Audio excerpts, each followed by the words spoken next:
Hi this is Vida. माँ बाप अगर टीम बन जाए तो क्या होता है, चले आए सब मिलकर जाने। माँ बाप अगर एक टीम बन जाए तो बच्चों की बेहतर परवरिश हो सकती है।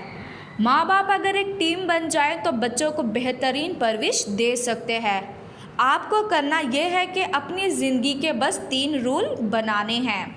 रूल नंबर 1, माँ बाप में से अगर एक कोई बच्चे को मना करे, दूसरा भी मना करे, वरना बच्चा ना को कबूल नहीं कर पाएगा और ज़िद्दी बन जाएगा। रूल नंबर 3, बच्चों के सामने कभी भी उनसे मुतल्लिक किसी भी मौजू पर बहस ना करे, जो भी बात करनी हो अकेले में करे। रूल नंबर 3, हर दिन बच्चों के साथ कुछ वक्त ज़रूर गुजारे, बगैर मोबाइल के और बगैर किसी तवज्जो हटाने वाली चीज़ के। अगर आप भी टीम में अपना किरदार अदा करना चाहते हैं तो ये वीडियो अपने लाइफ लाइन के साथ ज़रूर शेयर करें। Thank you.